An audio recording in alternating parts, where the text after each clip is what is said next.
Vous avez déjà été présenté avec Émilie Frêche, donc, qui est co-scénariste sur le film et double actualité, puisque je tiens à la main un bouquin qui vient de sortir tout fraîchement. Vous pourrez nous expliquer les rapports entre l'un et l'autre. Le même sujet d'ailleurs. Voilà, le même sujet et quasiment la même période.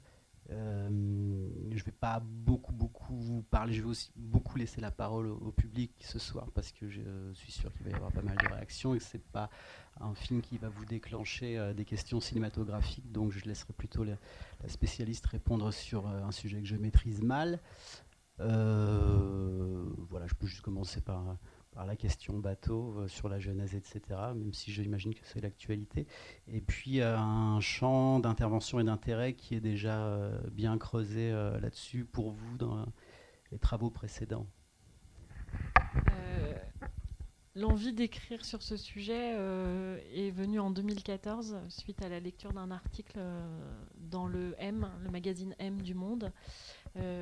C'était un portrait d'un papa dont la fille, dont l'enfant était parti en Syrie et donc qui racontait cette histoire. Et donc on était au tout début des départs en 2014 et c'est vrai que j'étais dans une espèce de stupéfaction de me dire mais comment un enfant qui est né sur le sol français, qui a grandi à l'école de la République, euh, va être capable de tomber dans cet embrigadement-là et surtout de nourrir une haine à l'endroit de son pays et de ses parents tels que va naître chez lui le désir de prendre les armes et de partir dans un théâtre en guerre.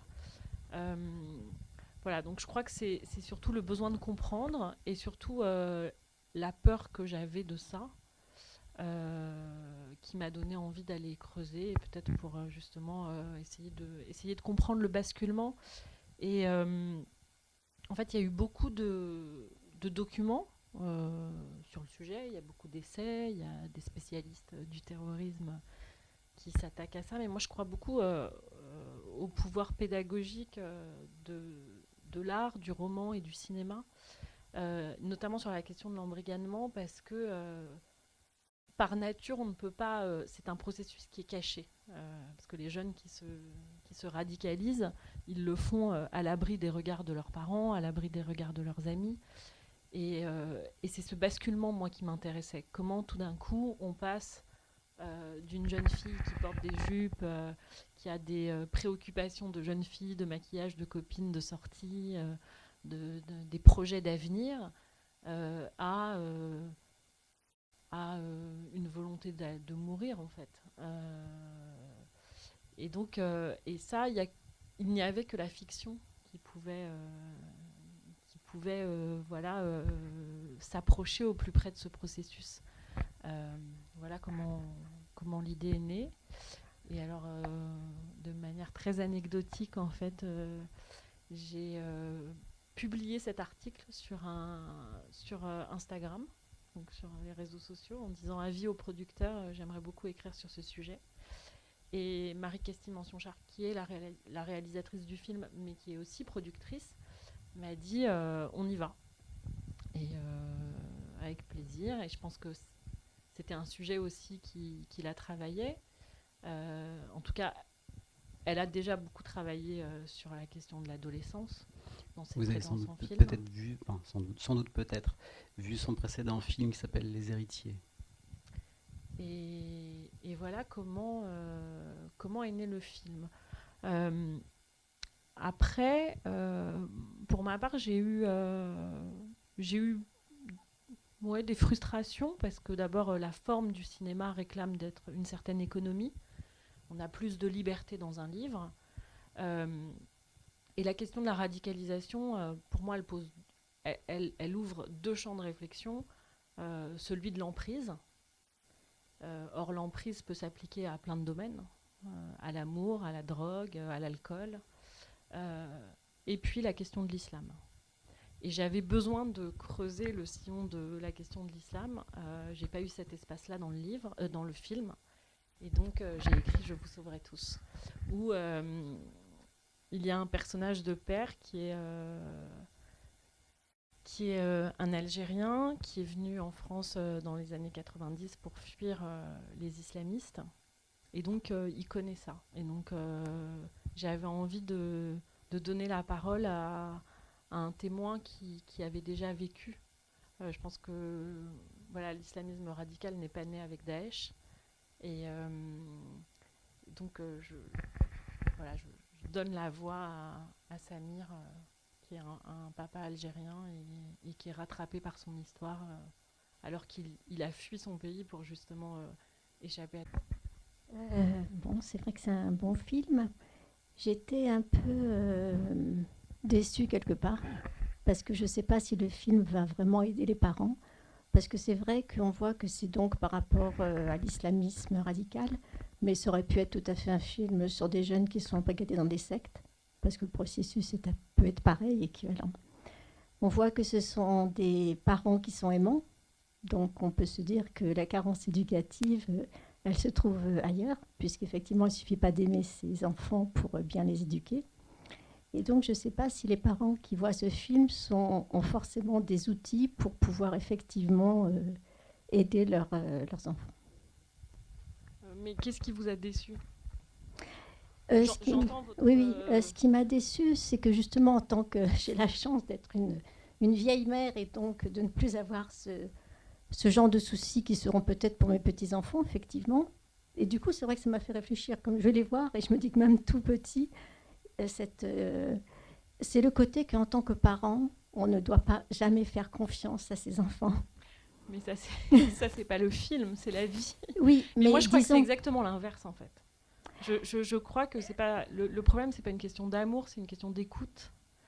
Mais là, on voit des parents qui sont quand même dans l'écoute, qui sont attentionnés, qui ont l'impression et qui font tout bien.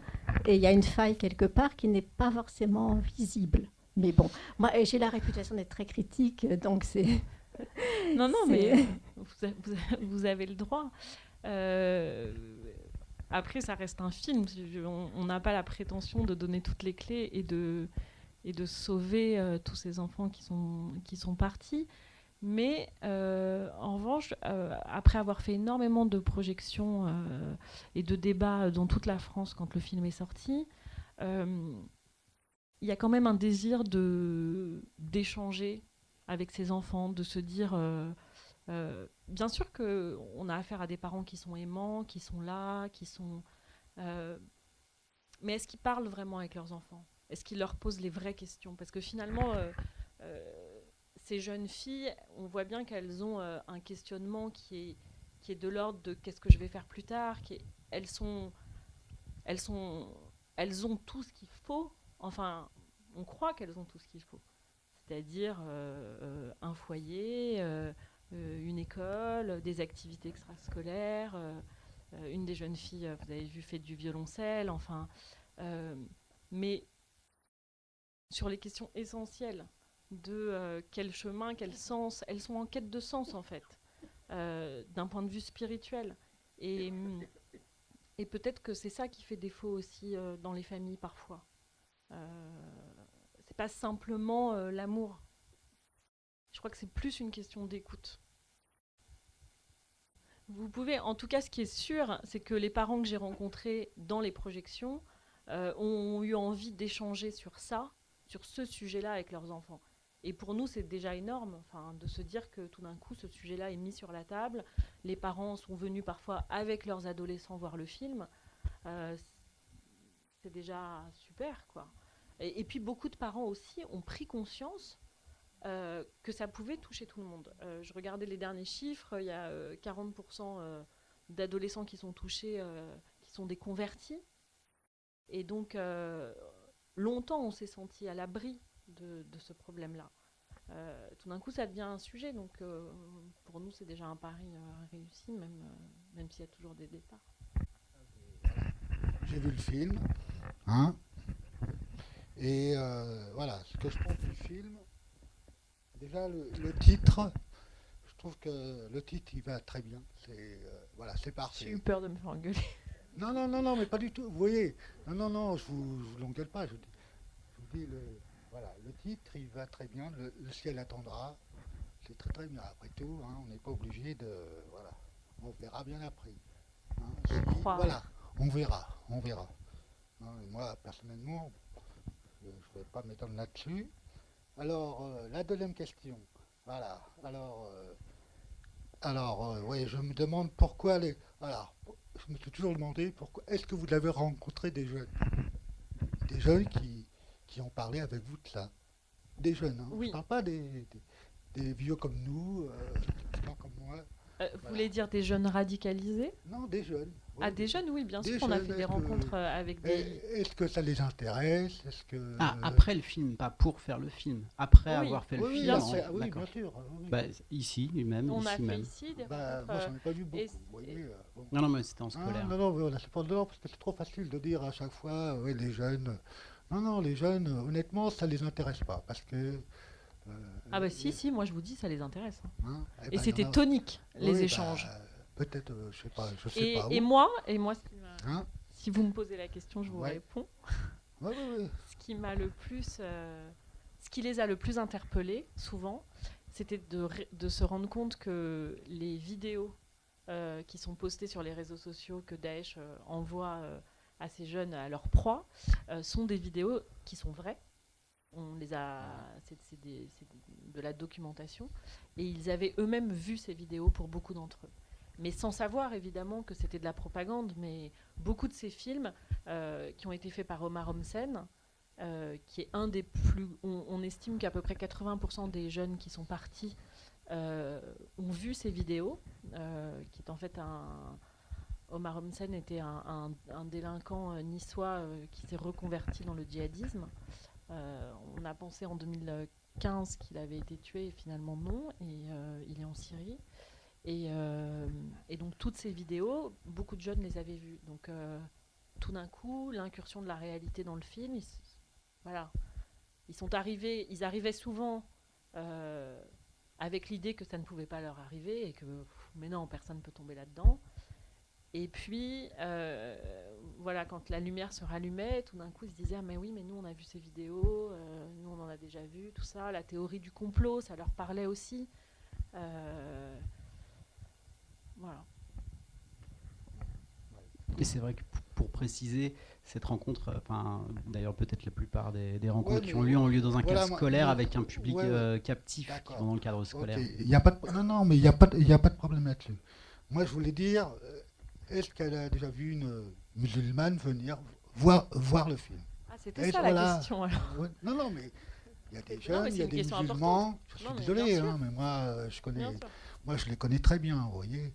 Donc, il y a des jeunes, il y a des musulmans. J'ai jamais vu de filles venir ici pour voir le film. Mais j'ai beaucoup de musulmans qui... Voilà. Ouais, non, mais peut-être vous, je ne sais pas. Moi, j'en ai pas vu. Vous voyez, j'en ai pas vu. Je suis désolé, je n'en vois pas. Donc, voilà, c'est ce que j'avais à dire.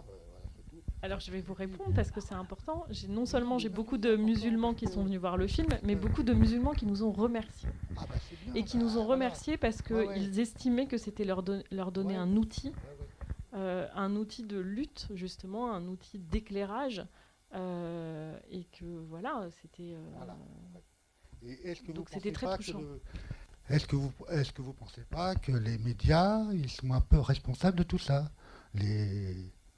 La télé, non, mais si, justement, pas le cinéma, parce que le cinéma c'est très bien, mais tout ce qui est télévision, tout ce qui est iPhone, tout ce qui est voilà. Après tout, les jeunes, ils sont toute la journée, ils sont branchés avec ça. Moi, je les vois, hein, vous savez. Moi, personnellement, j'en ai pas.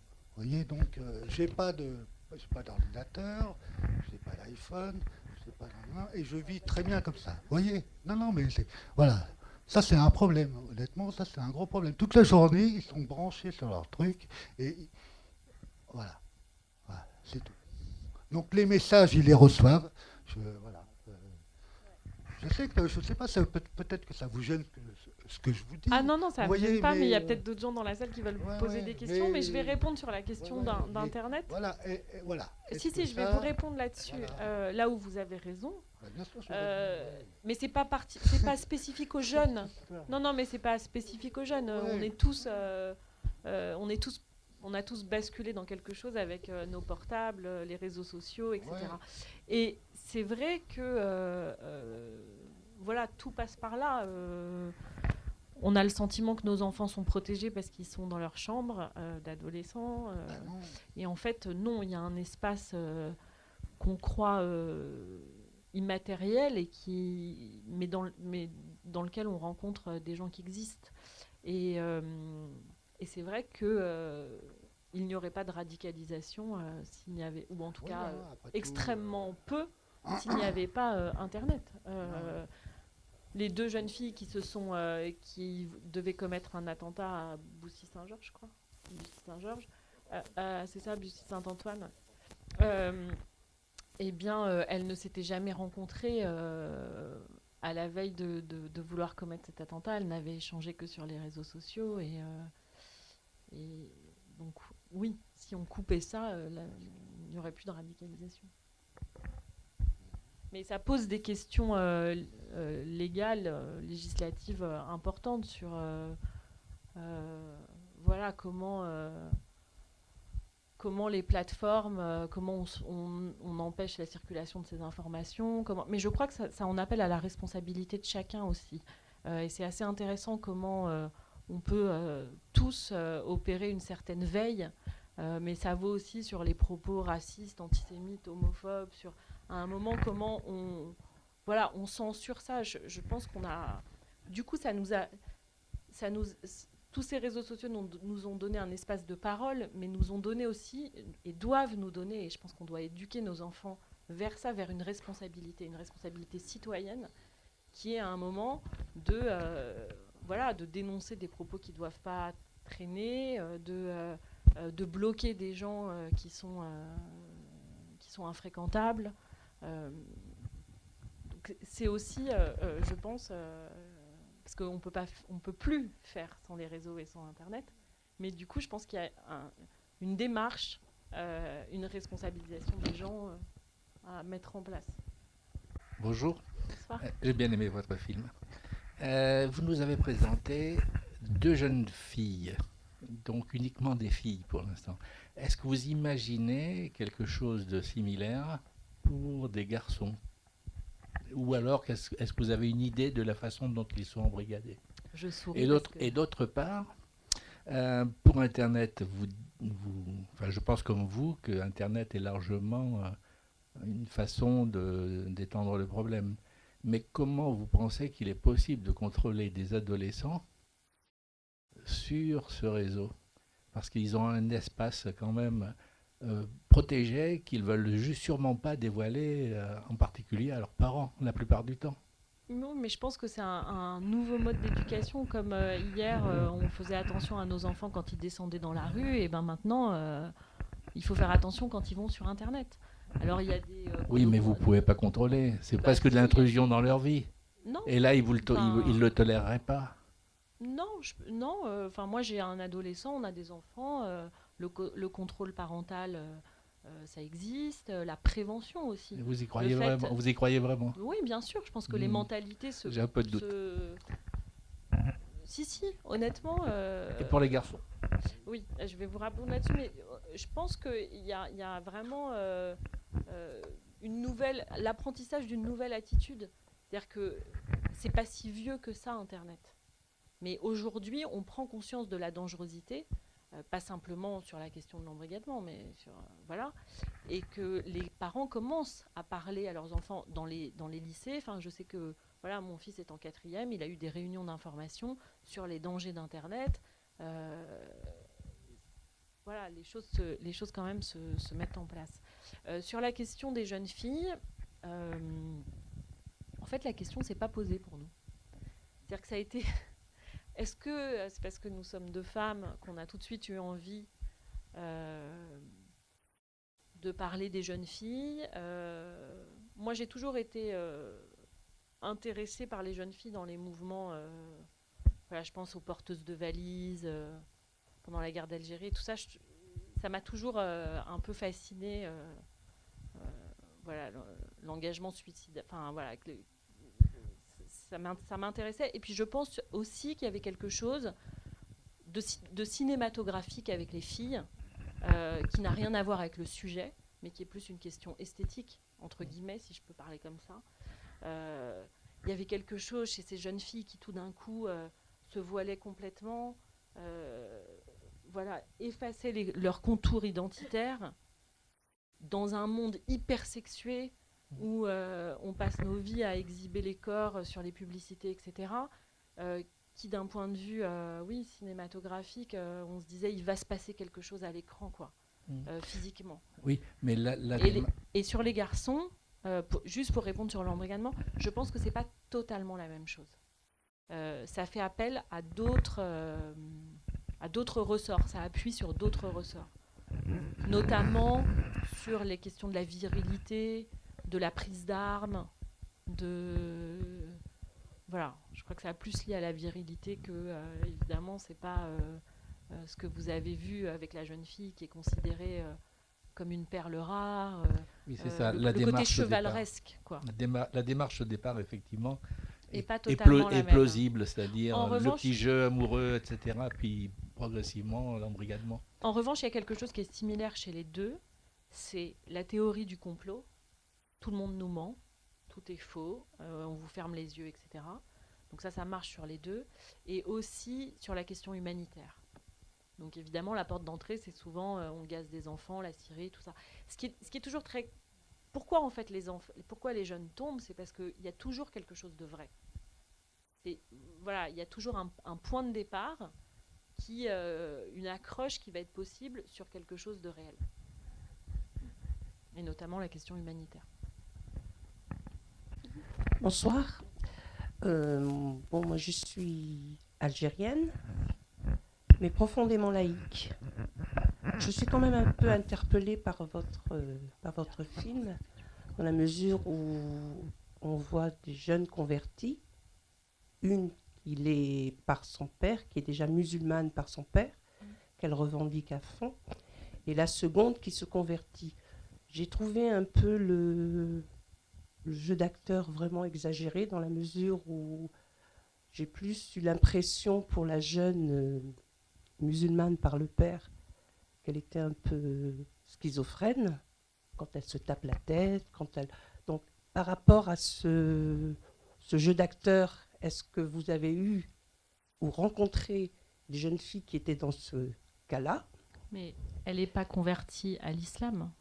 Elle est musulmane. Non, je parle de la première. Oui, mais elle n'est pas convertie à l'islam. J'ai pas dit qu'elle est convertie. J'ai dit elle est musulmane par son père. Mais son grand-père lui a raconté. Juste, laissez-moi. Voilà. Juste...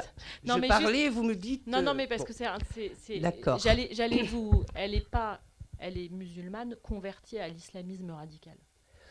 Oui, j'entends bien. Vous voyez ce que je veux dire ? J'entends bien. Donc ce n'est pas une musulmane. Ce n'est plus une musulmane. Elle est musulmane. Dans son attitude, elle n'est plus. C'est toute la question du film. Elle est radicalisée. C'est le voilà, basculement. Le basculement. Là, je suis d'accord. C'est ce que je suis en train de vous dire.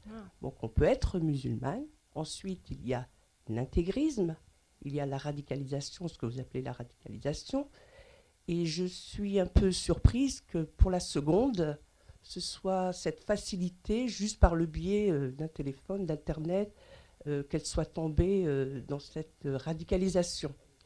Ma question est, est-ce que vous avez rencontré, vous avez dit en début de débat, effectivement, vous avez rencontré des parents qui étaient interpellés. Est-ce que vous avez rencontré certaines jeunes filles qui ont pu en sortir ou qui en sont toujours dans cet état d'esprit? On a rencontré une trentaine de jeunes filles. Malheureusement, les radicalisations sont des radicalisations express. Aussi rapides que ça. Ça va entre 2 et 6 mois. Elles basculent entre 2 et 6 mois. Et elles sont dans un état de transe, comme ça. Voilà. Elles sont complètement... Ça paraît incroyable, mais c'est... tous les parents qui ensuite ont vu le film, les parents des filles, parce qu'on avait fait... La première projection qui a été faite, elle a été faite aux parents des jeunes filles qu'on avait rencontrées. Et ça a été un miroir pour elles, pour ces parents-là, parce que ils avaient vraiment le sentiment qu'on était dans la justesse de ce basculement. Ça paraît, fou, mais encore une fois, nous, ce qu'on a montré, c'est l'islamisme radical, voilà. Et c'est ça. Mais qui est propre de jeunes convertis. Bah, Française. Enfin, d'origine française, entre Peu- guillemets. Je dis d'origine Ouais, française parce que, bon, on peut être maghrébine mais de la même et manière, française. en fait. Mais est-ce que le Si taux, vous- le taux de jeunes filles dans le cas de conversion, est-ce que sont beaucoup plus liés à des jeunes françaises d'origine? Je ne vais pas employer le terme qui est un peu mis sur le banc, de souche française. Je Vous fais voulez dire- exprès, vous je voulez- fais exprès d'insister là-dessus, de souche française. Donc, Vous voulez dire pas est-ce que par musulmane? rapport à leur histoire personnelle, est-ce qu'elles n'ont pas un problème déjà tantôt, j'entendais une personne qui parlait par rapport à l'éducation, même si elles sont bien entourées, elles sont aimées, elles sont choyées. Est-ce qu'il n'y a pas, au départ, un problème Alors, dans l'état d'esprit de ces jeunes filles? alors, je vais répondre déjà à votre première question. 40% des jeunes qui se radicalisent ne sont pas d'origine musulmane. Voilà. Donc, on a pris une qui était convertie et une qui était d'origine musulmane par son père. C'est la première question.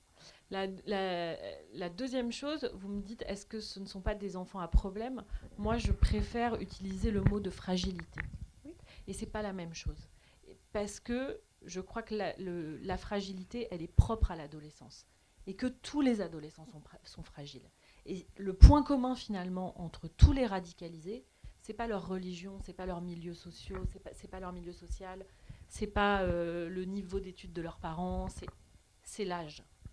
C'est l'âge. Vous n'avez pas de gens, ou alors c'est extrêmement rare, mais vous n'avez pas de gens de 50 ans qui se radicalisent. Et c'est bien justement parce que l'adolescence cristallise cette fragilité où les jeunes se cherchent. C'est une quête de sens, c'est une quête d'identité. Et voilà, et pourquoi ils plongent? Il y a plein de petites choses dans le film. Est-ce que c'est la perte de la grand-mère? Est-ce que, voilà, tout d'un coup, c'est des petits curseurs. Est-ce que c'est l'histoire avec son petit ami qui ne la satisfait pas parce que, voilà, elle se sent peut-être pas assez valorisée? Toute une série de choses qui fait que tout d'un coup, ça résonne. Au moment où le recruteur rentre en contact avec elle sur Internet, ça lui parle. Voilà, c'est une solitude qui trouve un réconfort. Mais ce sont ces personnes qui vont chercher. Elles ne sont pas recrutées comme ça dans la rue. Ce sont elles qui sont en demande, qui sont en recherche. Elles sont recrutées par des mots-clés. Et les mots-clés, en général, c'est des mots qui sont liés à l'humanitaire, qui sont paix, désir de justice, Syrie. Ce qui en soi n'est pas... un problème. Oui.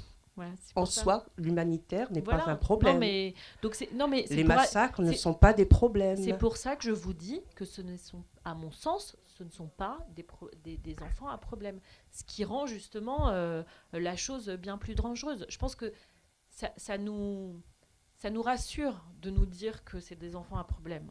Mais en réalité, non. Je crois que c'est plus la fragilité de l'adolescence qui en fait des proies idéales. Merci. Je vous en prie.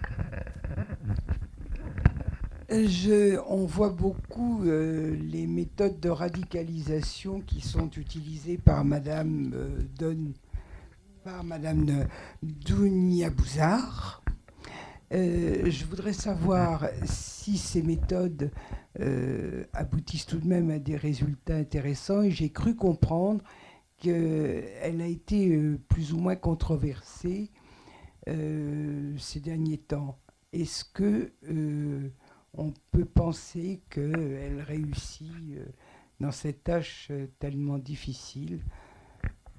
Alors, très honnêtement,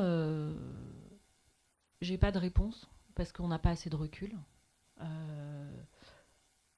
Que les filles et les jeunes hommes qui en reviennent, c'est toujours extrêmement fragile.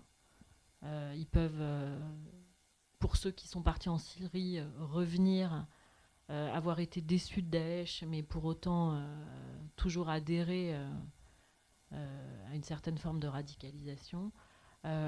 Tout ça est extrêmement compliqué et je pense qu'on n'a pas encore assez de recul pour juger. Je crois que Dounia a fait beaucoup de bien à ces familles dans un moment où elles étaient totalement abandonnées, à la fois par leurs enfants bien sûr, mais aussi par la République, parce que personne n'avait jamais eu affaire à ça.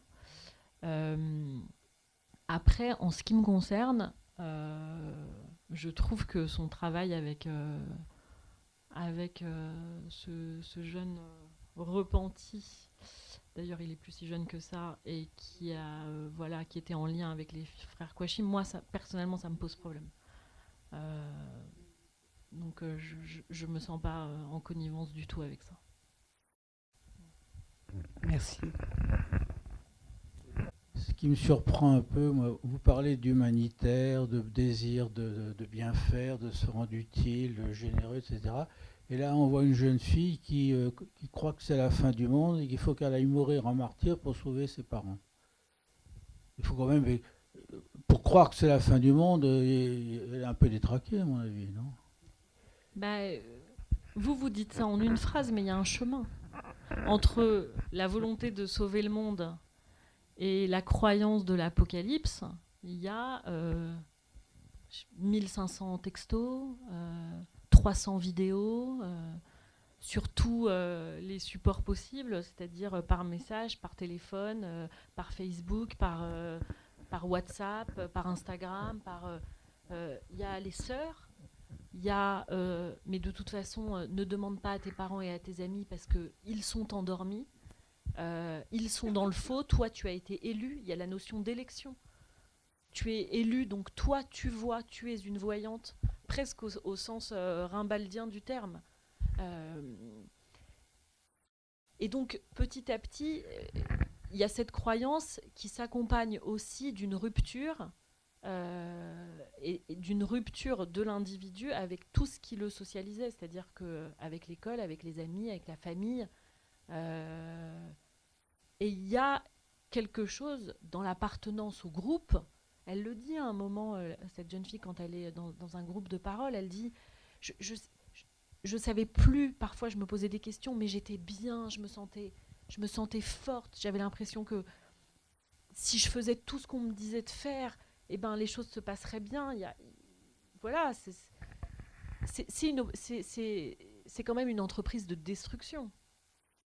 Et de destruction, vous pensez aujourd'hui avec votre solidité psychique. Mais là, on parle d'une jeune fille qui a été cassée, qui a été totalement abîmée. Tous les gens qui ont vécu une emprise, que ce soit d'alcool, de drogue, ou ne serait-ce qu'une emprise amoureuse, qui ont été dans un rapport de domination, dans un rapport amoureux, savent à quel point très vite on peut être fragilisé et perdre ses repères. Donc elle n'est pas à l'endroit où vous vous trouvez, au moment où elle est dans cette croyance. Elle est déjà détruite.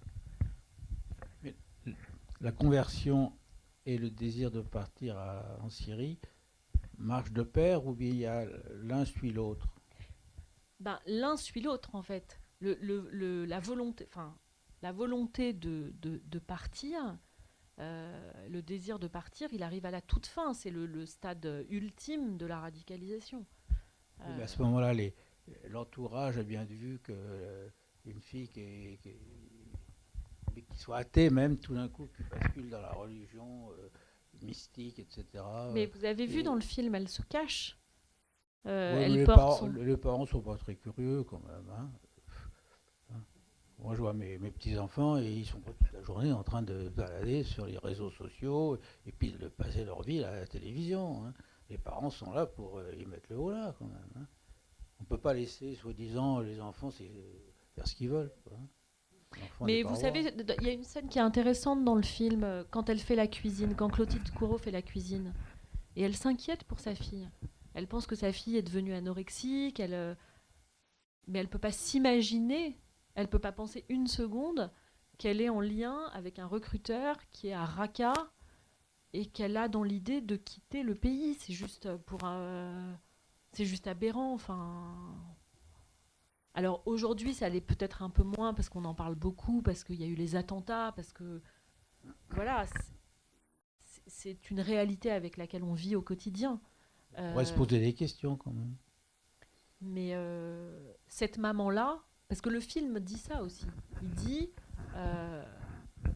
dit à quel point pour nous c'est un problème qui est totalement irréel. Oui, je vais reprendre la parole.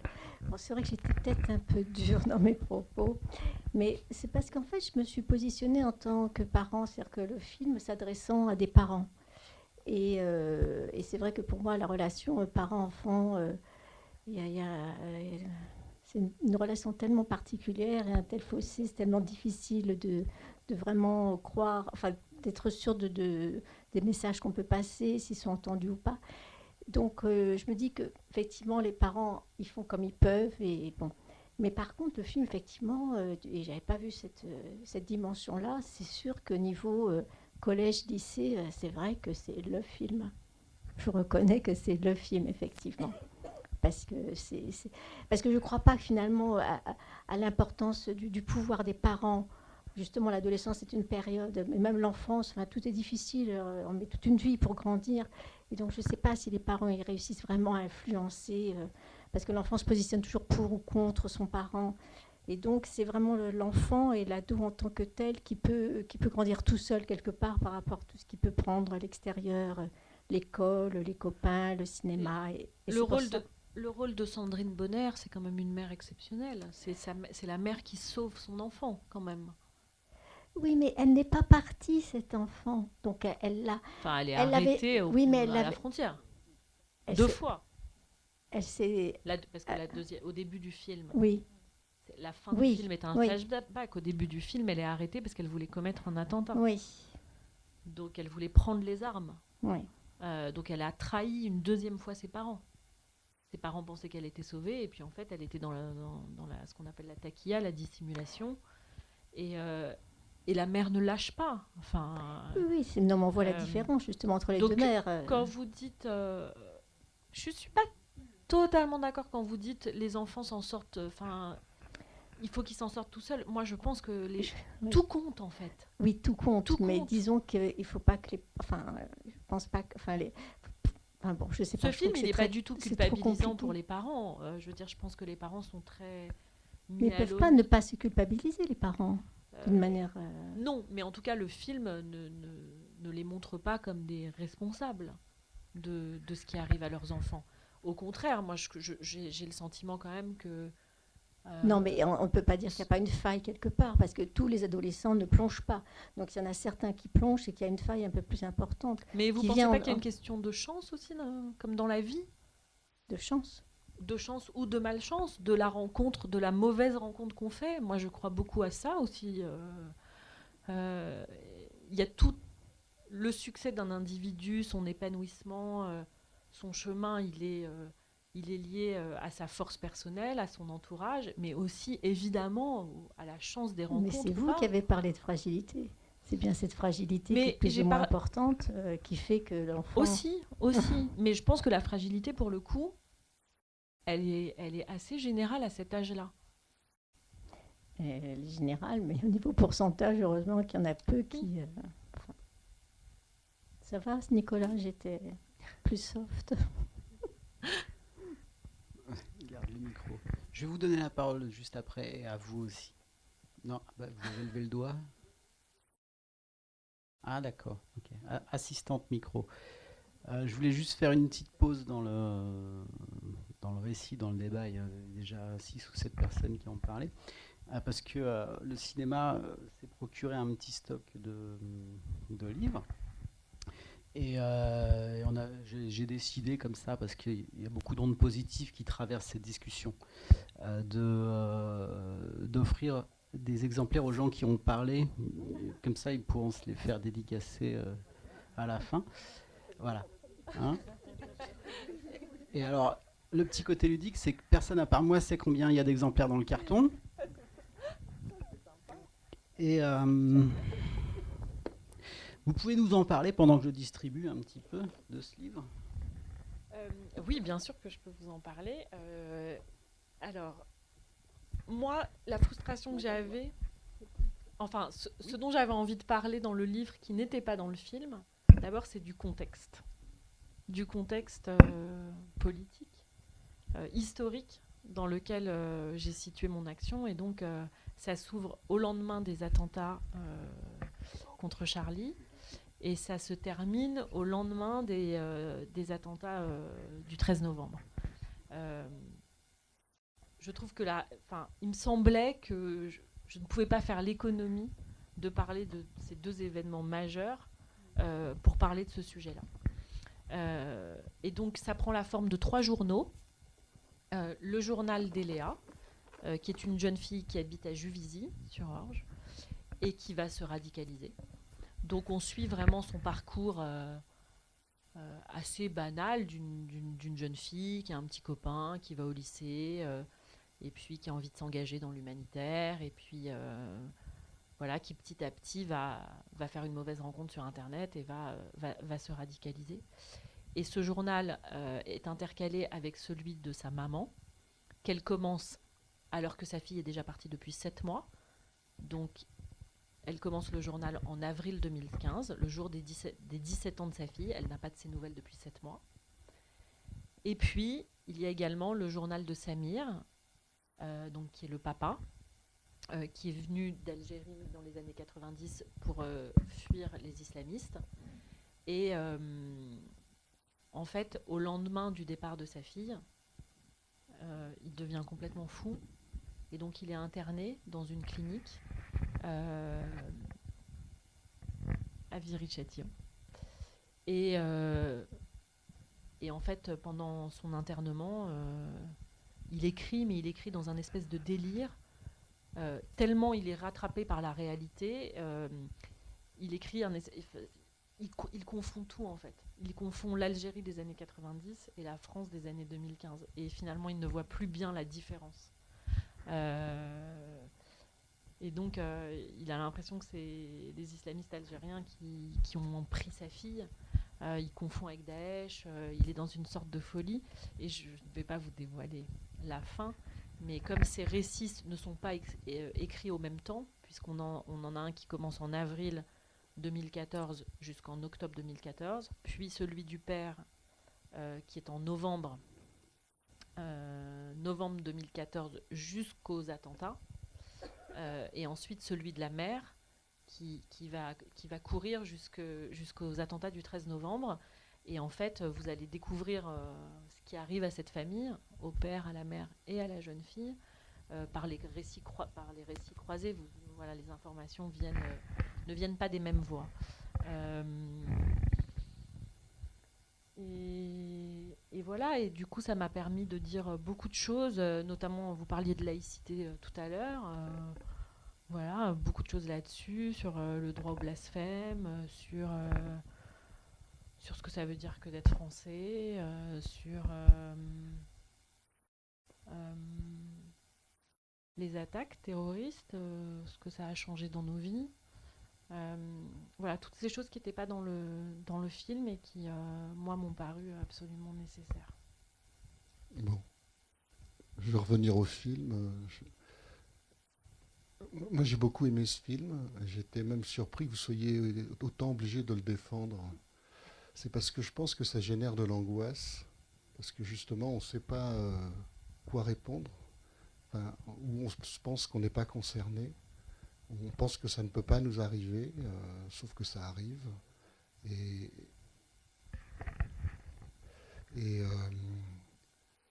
moi, j'ai trouvé ça juste, y compris la place de la musique aussi, ou le chant, etc. Et comment on peut être pris. Et c'est vrai que ça a à voir avec quelque chose qui, moi, est plus proche de la secte. Et c'est pour expliquer le mécanisme, pas parce que je considère que c'est la secte qui est en jeu. Et que ce mécanisme-là, on voit bien dans quoi les jeunes filles peuvent être prises là-dedans. Et comment dire ça, quand je parle de cette gêne que ça provoque, parce qu'on ne veut pas voir cette question, on ne veut pas y être confronté. Donc je vois bien que vous avez fait un livre derrière pour continuer à travailler la question, parce que c'est qu'un moment. C'est-à-dire que là, c'est avant que les jeunes filles soient parties, ou quand elles sont parties, ça va très vite et que forcément ça a des conséquences, enfin ça a des conséquences de l'inacceptable et on peut trouver plein de raisons. Par exemple, moi je considère que si ça arrive, c'est ce qu'on appelle le retour du refoulé. Ça veut dire tout à l'heure on faisait référence à l'Algérie, il y a quelque chose, etc. Vous parlez de ça parce que... Ensuite, il y a aussi, moi j'appelle ça une culture mal digérée, mais pour tout le monde. Je ne vise pas une religion en particulier ou quoi que ce soit, etc. C'est-à-dire que qu'est-ce que c'est que la transmission, qu'est-ce que c'est qu'être au clair, quelles sont les valeurs. Et c'est vrai qu'on est dans un monde en ce moment, on le voit bien dans cette élection là, présidentielle qui est en train de se passer, où toutes les choses sont chamboulées, rien n'est à sa place, les gens sont totalement perdus, y compris les politiques, et que ce marasme où il n'y a plus de réponse politique, plus de réponse sociale, c'est-à-dire le travail, l'école ne répond plus non plus, c'est-à-dire que c'est pas parce qu'on a fait des études qu'on est garanti de trouver un travail, etc. Donc on n'est pas garanti de trouver un travail. Donc l'idéologie ne répond plus, c'est-à-dire les différentes idéologies ne fonctionnent plus, la religion ne fonctionne plus. Et là on vient vous proposer, via Internet, via ceci, une réponse qui peut fonctionner, auquel certains jeunes peuvent croire. Alors forcément ça en touche que quelques-uns, mais ces quelques-uns font quelques centaines, voire quelques milliers. Donc et je vois bien que ça génère cette angoisse. Je ne pensais pas qu'il fallait autant défendre ce film. Alors je me suis dit, moi j'écoutais, et moi je le trouve très juste. C'est-à-dire que même j'ai entendu que vous aviez une frustration, vous auriez voulu que ça soit plus contre la question radicale ou la question religieuse plus abordée. Non, non, c'est pas, Voilà. pas contre, c'est pas une question. pas du Plus, oui. Plus ancré dans une réalité. Mais ça, c'était le choix totalement respectable de Marie Castille, d'être collée à l'intime. Et je pense qu'on aurait... Enfin, voilà, j'avais envie de... Parce que pour moi, la radicalisation, c'est pas simplement une emprise comme une autre. C'est une emprise et c'est aussi un totalitarisme. Tout à fait. Et elle ne traite pas cet aspect-là des choses. Et vous parliez justement du retour du refoulé. Et ça me touche beaucoup parce que c'est exactement ce qui se passe dans le livre, en fait. C'est l'histoire d'un type qui a voulu faire une croix sur son passé et qui le rattrape à l'endroit de sa fille. Et il a voulu fuir l'horreur des massacres de sa famille égorgée en Algérie dans les années 90. Et il se retrouve face à sa fille qui c'est ça. Rien ne lui a été transmis, en fait. Tout à fait. Et je pense que et donc moi, oui, je crois beaucoup. Je crois que ce qu'on dit est toujours moins violent que ce qu'on tait. Et ça vaut pour tout. Ça vaut pour les petites histoires comme pour les grandes. Tout à fait. Et donc, vous avez aussi dit quelque chose sur Dounia Abouzar. Et c'est marrant parce que moi, je ne la connais pas, je ne l'ai jamais rencontrée, etc. Et c'est vrai que je n'aime pas trop son style, sa façon de faire, mais je pense qu'elle pose des vraies questions malgré tout. Des vraies questions. Et je pense. Alors, et c'est vrai que j'étais très gêné par l'histoire du repenti là, et du livre, parce que mon ressenti, mais je parle de ressenti, comme vous la connaissez, c'est pour ça que je me permets de vous interroger, parce que je considérais que mon ressenti, c'était juste un ressenti, donc ce n'est pas juste. C'est parce que je l'ai vu à la télé, parce que j'ai vu le truc. Et c'est vrai que j'étais vachement ennuyé parce que c'était une émission à l'autre, là, j'ai oublié son nom, mais il était venu avec ses lunettes de soleil, cachées, comme ça. Avec enfin, un pins, voilà, avec le pins, et puis il avait, voilà. C'était vraiment très, très, très dérangeant, et je me suis dit, de quel droit je vais juger? Mais j'étais très ennuyé, et comme vous la connaissez, comme vous avez un regard, parce que... Moi, je sais, honnêtement, j'étais très admirative de cette femme. Je la trouve extrêmement courageuse. Elle vit avec 6 ou 8 officiers de sécurité. Elle ne peut pas marcher dans la rue toute seule. Enfin, c'est une cible. Je pense qu'elle ne mesurait pas qu'elle allait tomber là-dedans quand elle s'est engagée dans cette histoire. Elle a été extrêmement réconfortante, utile, présente pour toutes ces familles qui étaient dans une souffrance pas possible. Donc je trouve ça très admirable. Je pense que à sa manière, elle a sûrement fait du bien à beaucoup de jeunes filles. Maintenant, la démarche qu'elle a faite d'écrire avec ce type Oui. qui était lié aux frères Kouachi. Tout à fait. Moi, c'est ma limite, je peux pas, quoi. Je n'adhère pas du tout à ça, quoi. Oui, oui. Voilà. Donc ça me pose problème. Et ça me pose problème, et ça intervient 1 an après le film, donc c'est comme ça. Oui, Les gens sont ce qu'ils font aussi. tout à fait. Je vous remercie beaucoup.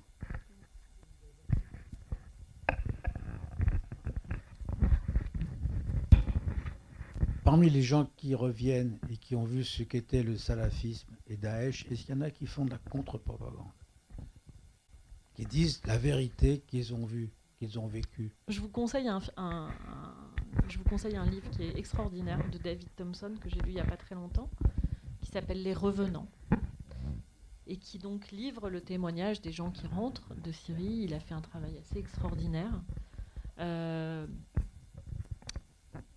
Et il a une expression qui pour moi, résume très bien la situation. Il dit: on est dans le LOL djihad. Le LOL djihad, c'est-à-dire qu'on a des gens qui sont absolument pas structurés intellectuellement, qui sont dans un rapport de quel basket, quel Nike. Enfin, ils partent en Syrie avec des Nike au pied, quoi. Vous voyez? Et donc, rien n'est structuré, rien n'est pensé. Donc, on n'a pas affaire à des idéologies. En tout cas, les jeunes qui rejoignent la Syrie ne sont pas structurés mentalement, suffisamment structurés pour ensuite avoir un discours qui aille dans l'autre sens, quoi. Les jeunes filles qui rentrent, moi, elles se demandent si elles vont aller se faire les ongles ou acheter qu'est-ce qu'elles vont pouvoir mettre comme fringues. Certaines ont des piercings alors qu'elles ont porté le djilbab. Enfin, vous voyez, on est dans un espèce de... C'est aussi ça qui rend pour nous la chose très compliquée. Mais ça les rend pas moins dangereux. C'est pas le fait d'être paumé qui les rend moins dangereux. On voit beaucoup la conversion. C'est d'ailleurs ce dont on a beaucoup parlé. Et on a beaucoup moins parlé de la phase abandon de cette idéologie. Est-ce que vous pensez sérieusement qu'une personne qui a été soumise à un tel traumatisme peut abandonner et ressortir saine, sans fragilité, comme on imagine la jeune fille? Elle paraît presque sortie, mais on n'en est pas sûr. Est-ce que vous pensez qu'un drogué s'en sort? Non, c'est pour ça que j'ai des doutes. Est-ce que vous pensez que... Non, mais... J'ai évidemment l'espoir de me dire que des enfants de 16 ans qui sont embrigadés en 3 mois, même si c'est extrêmement compliqué, ne sont pas perdus, ne sont pas totalement foutus. Je parle pas de ceux qui sont passés à la violence, Et actuellement, à des actes violents. Hein. Actuellement, ça fonctionne, ces phases de décontamination, si j'ose dire. Mais c'est ce que je disais, je me prononcerai pas là-dessus parce que d'abord, je suis pas non plus une spécialiste de la question dans le sens où je travaille pas au quotidien avec ces gens-là. Et je pense qu'on n'a pas encore le recul suffisant, et surtout que c'est de l'humain, donc on n'a pas de recette miracle. Il n'y a pas une espèce de code de conduite qui dit voilà, on va lui dire ces 3 phrases et puis tout d'un coup ça va marcher. Dans le sens de la déradicalisation, c'est exactement pareil que dans le sens retour, c'est pareil que dans le sens aller. Qu'est-ce qui fonctionne chez un individu? Voilà, est-ce que c'est l'entourage de la famille? Est-ce que c'est tout d'un coup la découverte d'une passion? Est-ce que c'est la rencontre avec un amour qui fait que tout d'un coup on se sort de ça? C'est très individualisé, les réponses sont très individualisées. Ce qui est sûr, c'est que, à ce que j'ai vu, c'est que plus les jeunes sont entourés, plus ils sont accompagnés, plus ils sont aimés, écoutés, et plus ils ont de chances de s'en sortir. Mais j'ai l'impression que c'est une réflexion assez générale dans la vie, de penser comme ça, quoi. Il y a quand même une question de rapidité. J'avais dit de 2 à 6 mois, ça va vite, etc. Et c'est vrai qu'on peut supposer qu'il faut du temps, parce que quand un SDF est à la rue, il faut le même temps. S'il est resté 1 an, il faut 1 an pour qu'il s'en sorte. S'il est resté 5 ans, il faudra 5 ans. C'est-à-dire que Et pour la question de la radicalisation, comme ça, je pense qu'il faudra un temps qui sera au minimum de plusieurs années, mais au sens, le temps de démonter le mécanisme et de faire tout un travail. Et on le voit bien dans ce moment où ça revient quand même. Enfin, en fait, c'est surtout la perdition de tout repère. C'est-à-dire qu'une fois que ce schéma-là de croyance est cassé, et qu'elles comprennent qu'on leur a menti, notamment parce qu'elles réalisent que leur recruteur avait le même discours sur 1, 2, 3, 4 filles, et qu'elles se retrouvent enfermées dans des macards, et que finalement ce qu'on leur a promis n'existe pas, etc. Et que du coup, tout ce schéma-là s'effondre, et que le monde qu'on leur proposait n'est pas meilleur, mais bien pire. Elles sont complètement perdues, en fait. Elles sont aveuglées. On voit bien, il y en a une qui était... Et pour reconstruire une confiance en elles d'abord, en elles et en ce qu'on peut leur dire et leur proposer, c'est effectivement très compliqué, quoi. C'est-à-dire qu'elles sont suicidaires, en fait. Quand ce schéma-là est cassé, le fait de réaliser qu'elles ont été trompées à ce point les rend complètement... Tout à fait. Elles ont envie de mourir, quoi.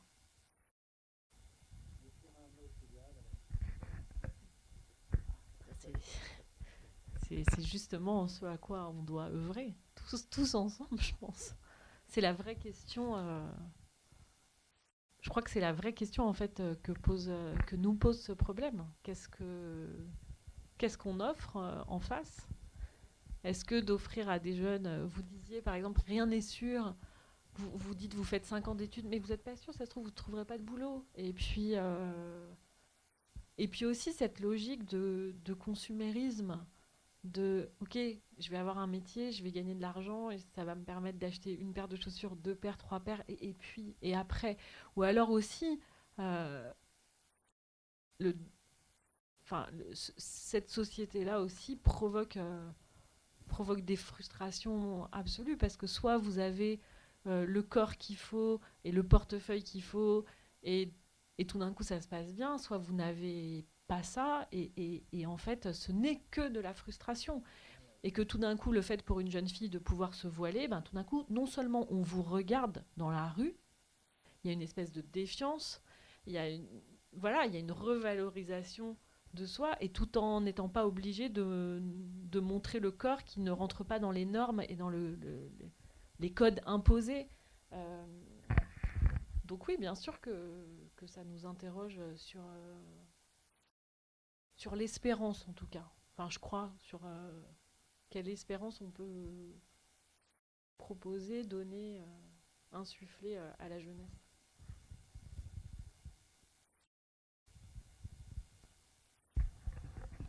Bon. Merci. Je signe, si vous voulez. Signature des livres. Non, mais merci à vous. Merci beaucoup.